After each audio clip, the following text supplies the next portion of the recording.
Good morning. It's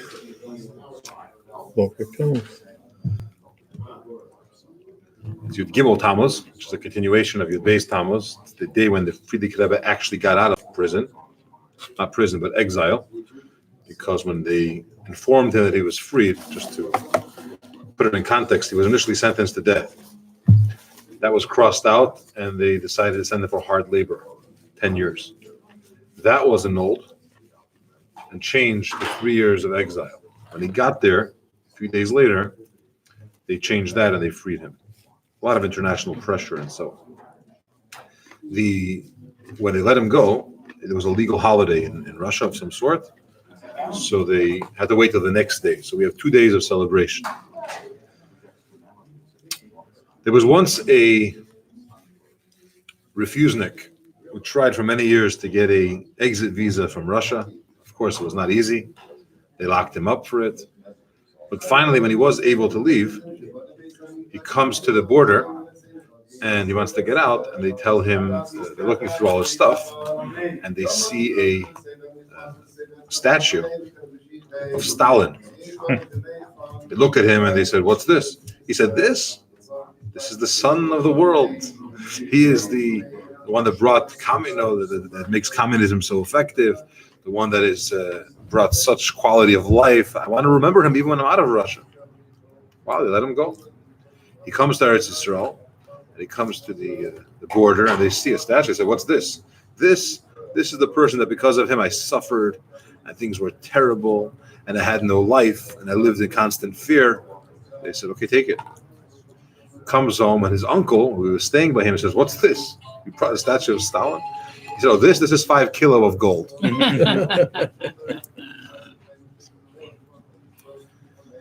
We have a very special emphasis and focus on names. In Yiddishkeit in general, and when it comes to naming children in particular, we're very careful about names.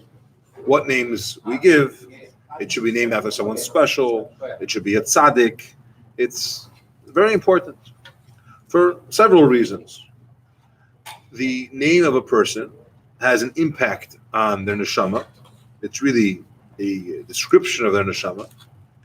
And the way you name someone has major effect on how they're going to live their lives. This is one of the reasons that, God forbid, if somebody's not feeling well, they change their name to Chaim, which means life, or Refu, something which means Refuah, like Refael, healing, or Yerachmiel, which means Rachmanes, mercy. Because by naming them that, it adds that energy to their life. So this person, God forbid, is very, very ill. So by adding Chaim, we're instilling more of life into their name, into their existence. So a name is very important. Which leads us to the question of today's Parsha. Why do we call Parshas Balak by the name Balak? Balak was a wicked king. He wanted to destroy the Jewish people. He hired the prophet Balaam to curse us.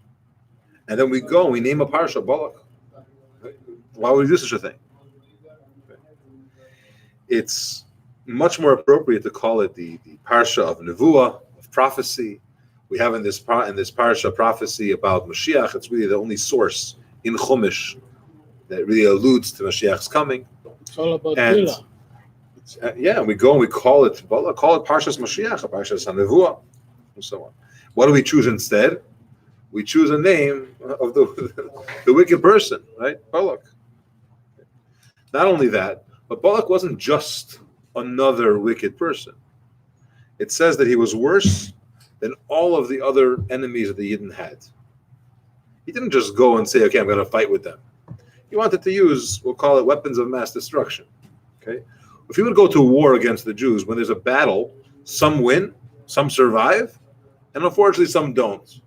But you're not wiping out everybody. Some get taken into captivity, some manage to run away, some manage to win. If you're going to curse them equally and just wipe out the whole nation, that's the worst type of fighting. So we're taking a name of a Parsha, which is eternal. Jewish people and beyond refer to this Parsha forever by this name Balak, and we're eternalizing his name. And there's so many other choices that we could have used. Okay, well, what's It's like taking a name and calling the Parsha Hitler. It makes no sense. How would anyone do that? Why would you want to prolong or give his name some type of credence? You're memorializing it. Okay, let's talk about the story for a little bit. The Yidden are on their way to Eretz Yisrael. We defeated Sichain, the king of Amori, and Og, the king of Bashan, two of the mighty powers of the time. And now all we have to do is get through the land of Moav. Now, we're not the people of Moav. We're not even looking to fight with them. They're related to us, okay? They're descendants from light, distant cousins, and therefore we have a command from Hashem, Al Totzaras Moav. You can't even fight with them.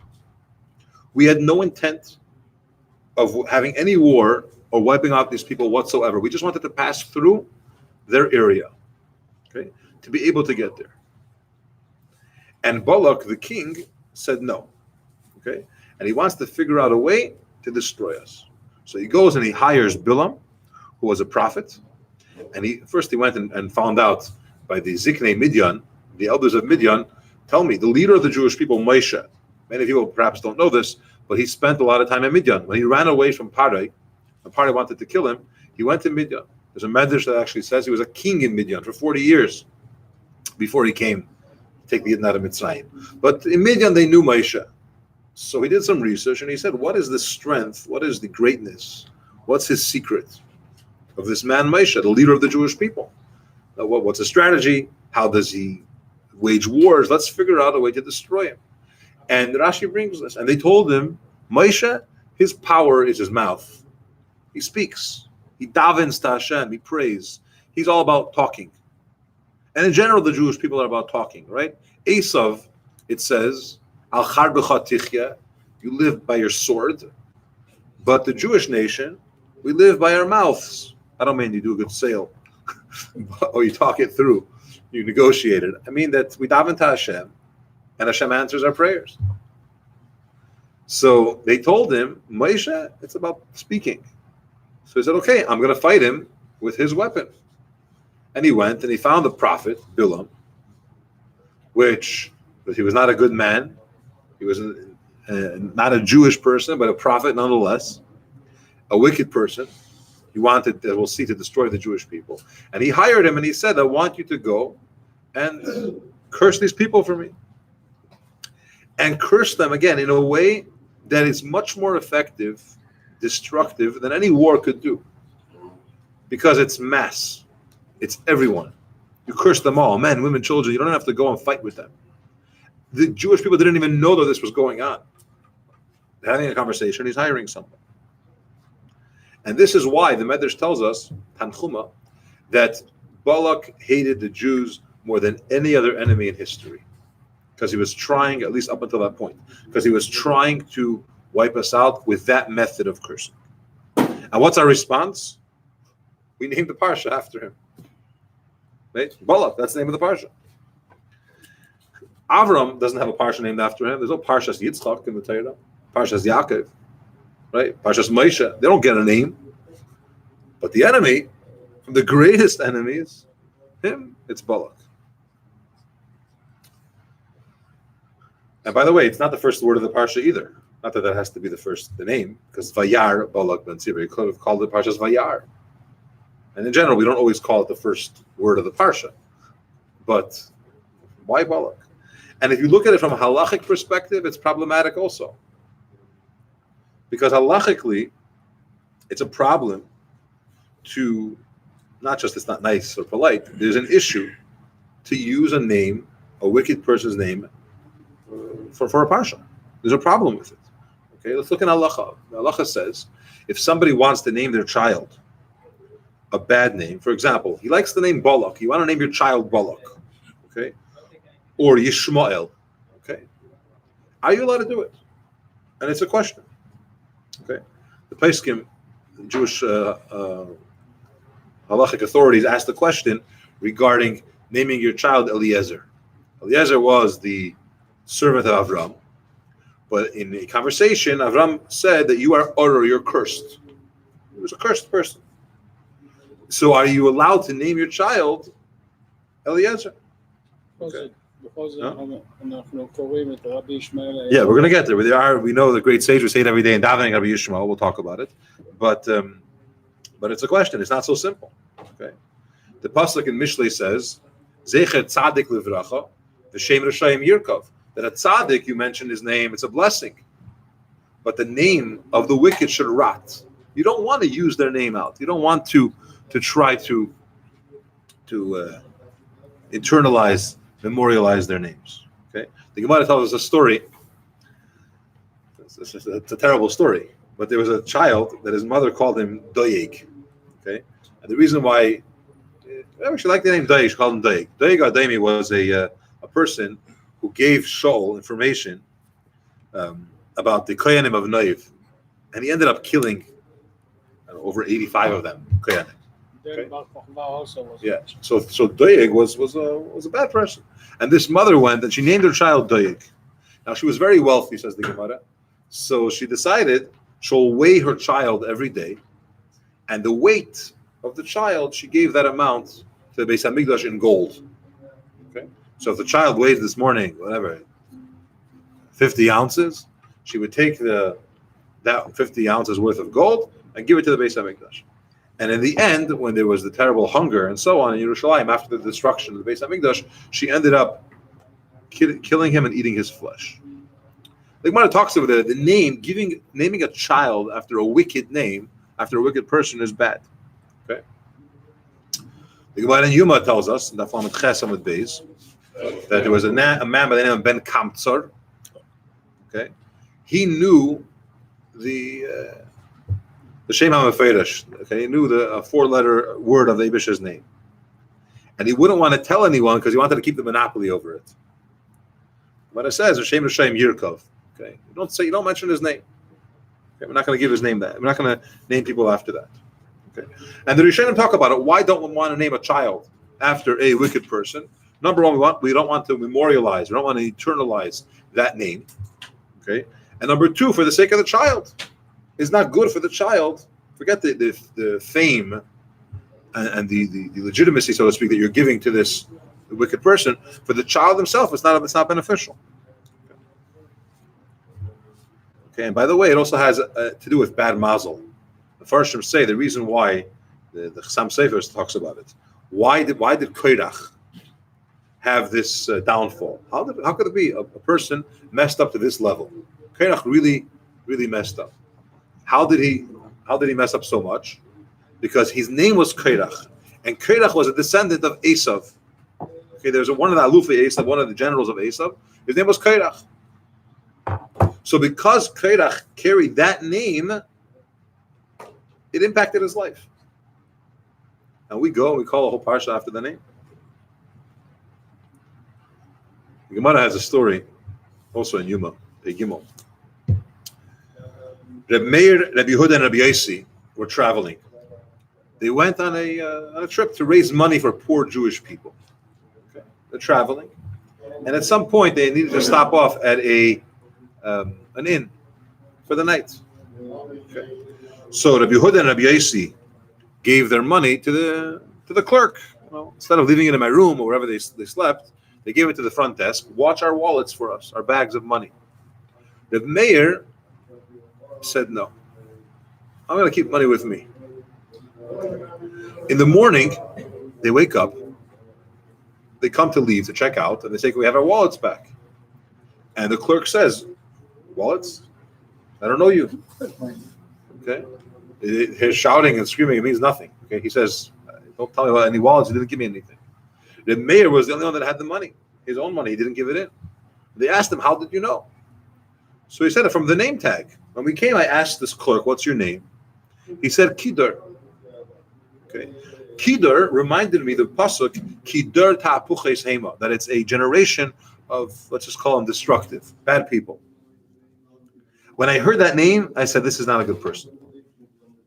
I didn't give it. So he saw a name and he recognized that this name is a problem. And if this person is carrying that name, I don't trust them. I don't know if this is a way to run your life and to make decisions based on the person and what their name is, but it shows you how the name of a person has impact on their mazel, and it's very important.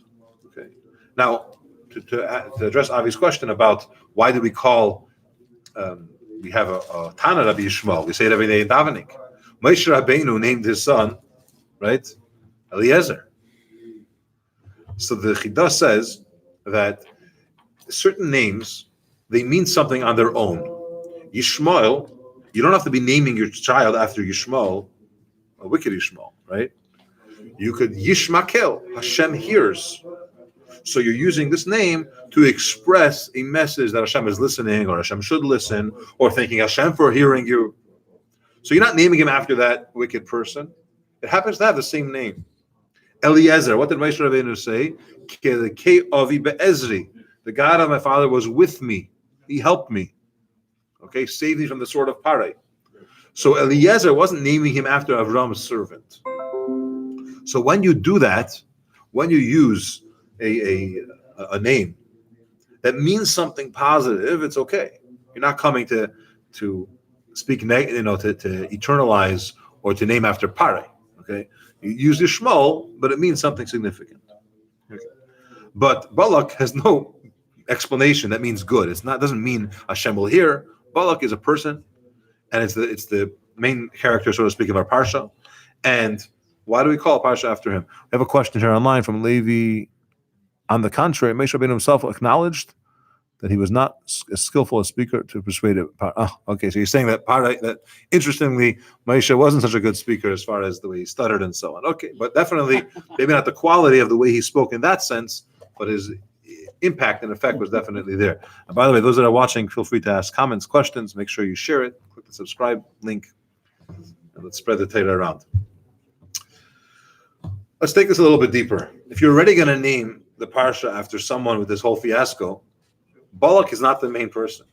Balak didn't actually curse the Jewish people. Balaam was the one that cursed them. Balaam had the ability to curse. He was the bad guy. Okay? Balak, was a coward. He couldn't go to war with the Jewish people. He went and hired a guy to curse. We're not really interested in him. Balaam is the bad guy.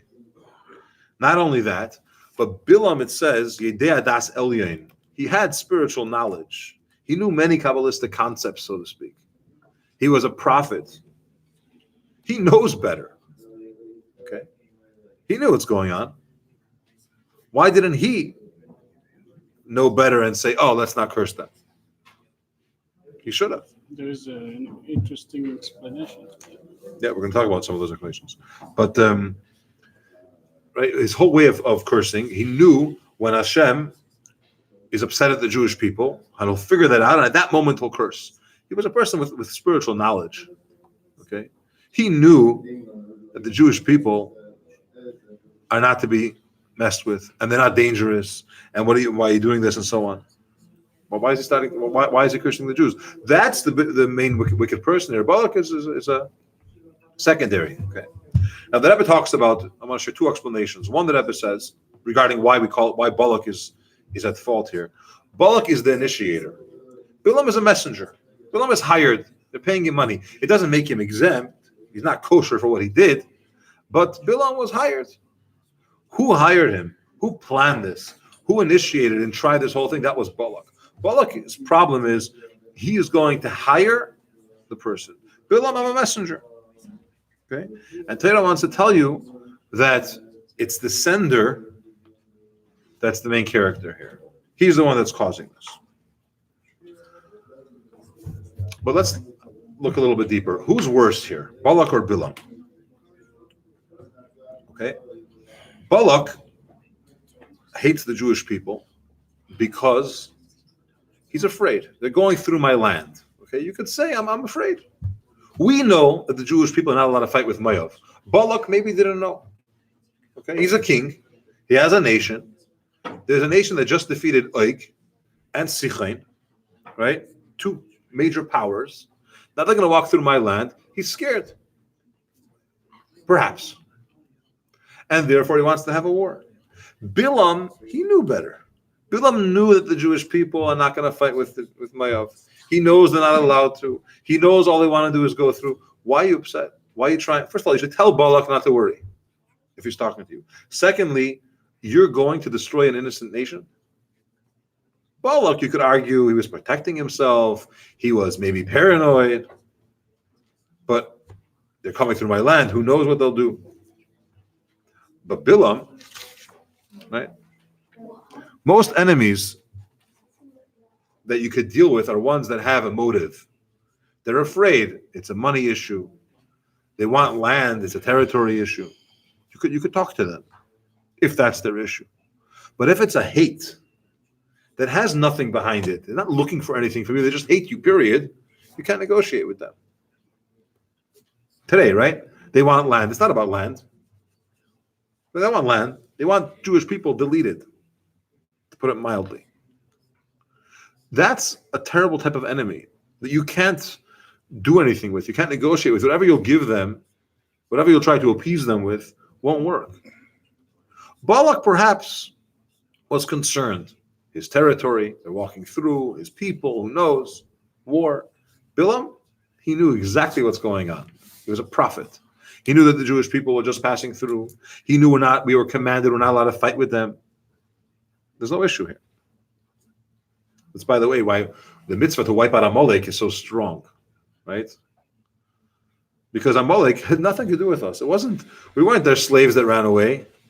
We weren't some kind of passing through their territory even. We weren't conquering their land. They heard about us and they came, right? They were not threatened in any way by the Jews. It was just sinna, hatred. Aren't they from where it's Canaan? Aren't they one of the Balak, nations? No, not Amalek. Balak, no. Not at It's all? Moab. Moab. Amalek just came on his own. It was a group, and they said, "You want to hurt the Jews?" They had nothing to be afraid of. We had no interaction with them, and that's one of the reasons why it's so terrible. Just you pop up, "Oh, we want to kill these people." Later on, they mingle with the Canaanim, and they disguise them as the Canaanim. They are Shevet Amalek later on. Yeah, right. The Medrash says that when it says Vayavai Balaam came. Sorry, Vayavai Amalek came. Where did he come from? He came from Balaam. He was hanging out with Balaam and Russia, saying the same stuff. It's pure hatred, not for anything specific, not for any problem per se. Okay. And this is why it's not called after Balaam, perhaps, right? Because Balaam was really bad. Balaam was like Amalek. He hated Jews for no side reason. Okay. But anyway, that's a question of why we don't name him Balaam. If Balaam is the main character here, number one, he's a messenger, and number two, he's really bad. Okay, we don't want to go there. But Balak is plenty bad. He initiated it. Why are we still calling the Parsha Balak? It's a story that happened in the 70s. And I'll share the story, and it'll help us understand a little bit what's going on over here. In Toronto, in the early 70s, there was an anti-Semitic attack, if you will, in a shul, and they burnt multiple Sifrei Torah. Torah scrolls were burned down. It was a terrible blow to the Jewish people in Toronto. And Rabbi Glukowski, Olav Shalom, he was in Toronto, and he had a little minyan, a junior minyan for kids and maybe for 13-year-olds that were going to public school. And every Shabbos they would come. He would talk to them about the Parsha. They do a little davening and have a kiddush. The Shabbos after this incident, which made a lot of noise, and the Jewish people were really, really affected by it, two brothers show up. One's name was his Hebrew name was Chaim, Kaplan brother. The other was another his brother. I don't know his first name, Kaplan. But they come, and they're there. And after the Shabbos activity, he goes over to Rabbi Glukowski and he says, "Tell me, how come Hashem allowed that Torah should be burned? How could such a thing happen? It's holy. These are bad people. Why are they able to burn the Torah?" And Rabbi Glukowski told him, "I don't know. Some things we don't know why. I don't know." And this 13-year-old kid, it touched him. The rabbi said he doesn't know. He started coming more with his brother. And they started coming every week. And they enjoyed it. And then after a few months, they decided they want to go to a Jewish school. Next year, we're enrolling in a Jewish school. And their mother was not for it. By the way, she was a single mom. And they they begged and they really wanted, and the mother said fine. She acquiesced. And they came to the school. And a few months later, it's Pesach. And they want to have Pesach, but their mother is not koshering her kitchen. She doesn't keep kosher. And she's not doing Pesach, maybe a Seder, but she's not going to make sure the kitchen is kosher. They decided we're going to go to New York for Pesach. We have friends in New York, this young teenager. We'll go there. And there we can have a proper Pesach, kosher, appropriate, all 9 yards. So they wrote to the Rebbe, all excited. He writes that I'm going to spend Pesach in Crown Heights. He got a reply very quickly. The Rebbe writes back, you should not leave your mother for Pesach. Stay home, have Pesach with your mother, and regarding the kosher aspect of how to make this work, speak to Rabbi Gilkowski and Rabbi Shachat. Rabbi Shachat is still live and be well, the Rav in Toronto. Speak to him about the details, how to figure this out, because kosher and the kitchen's not kosher, how you can make this work. Okay. The mother found out that the Lubavitcher Rebbe in New York told my kids, instead of going to New York to spend Pesach, stay home with your mother. It's not nice. Why would you leave her alone? And on Passover, no less. And she was very touched. And she decided she'll go the extra mile, and she's going to kosher her kitchen and do everything right. Okay, it's a beautiful story. Rabbi Gilkowski has a son. He's the rabbi in Rehovot. And Rabbi Mendel Gilkowski was in New York for Yontif or something. I think it was Shuas a couple of years ago. More than a couple, 2011. He's in New York. And he sees a childhood friend, Chaim Kaplan. He sees him in 770. He sees a guy, long beard. He's a grandfather. And he's in New York he lives actually in Israel. He never saw him there. He's in New York for a wedding of one of his children. He says, wow, how are you? Have you been? Hey, go. They haven't seen each other for decades. And he says, I want to tell you something. When I first met your father, I asked him, how come the Torahs were burnt? And he said, I don't know. We don't have the answer to everything. I know why, he said.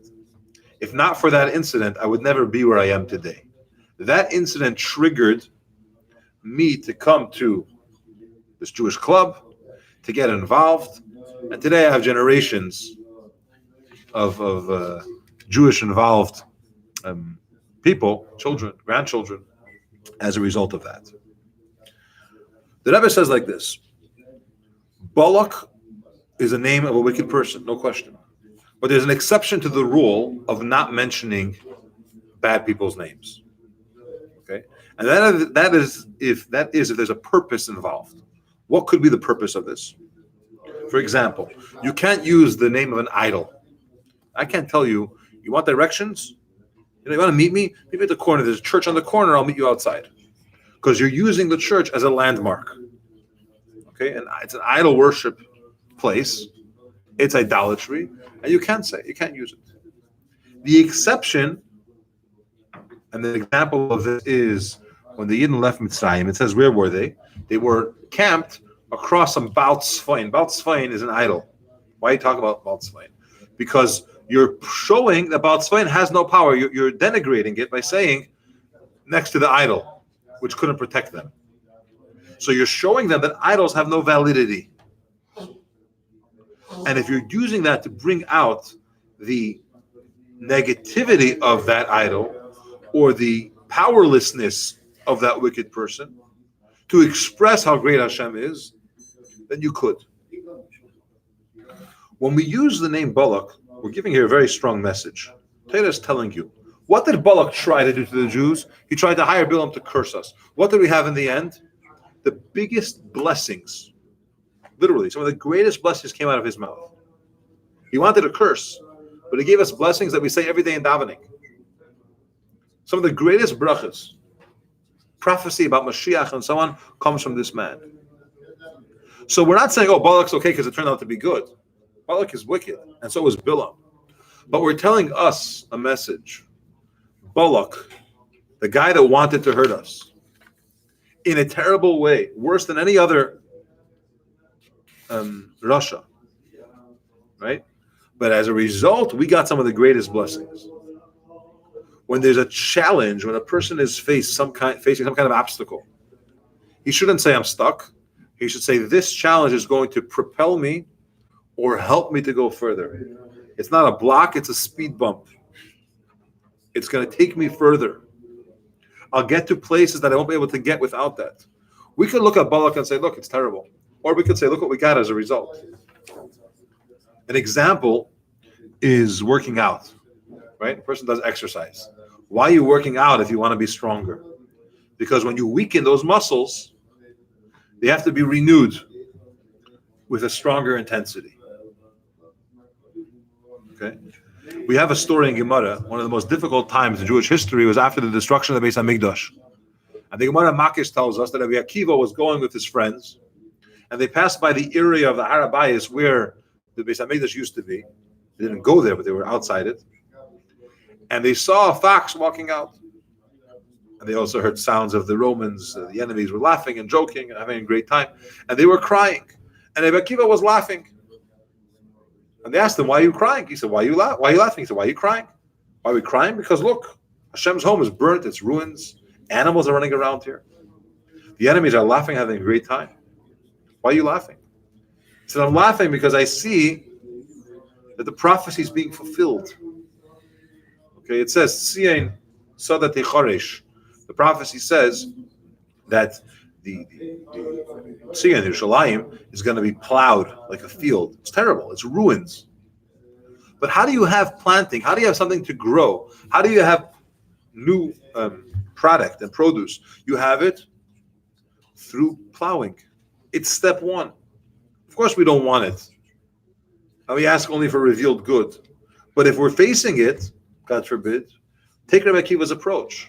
He looks at a destruction and he says, you know what's coming out of this? A beautiful field. It's coming. The third Beis HaMikdash will never be destroyed. It's eternal. First one was destroyed. Second one was destroyed. Third one won't be. That's what the Rabbi did after the Shoah. Exactly. We look at Balak and what do we say? Balak. Remember the guy? Know what we have now? Let's look at our own life and say, something which is, God forbid, not going the way we want. Right? It's excuse me, it's here only to do something to bring out something good. Have something positive come out of it. And that's the message of Balak. Look at the challenge, look at the threat, and tell yourself, it's here only to help me come even stronger, even greater, reach much further. Thank you.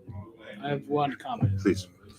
There is a known drush where it says, when the Goyim complained and says, hey, if you give us someone Navi like Moshe Rabbeinu,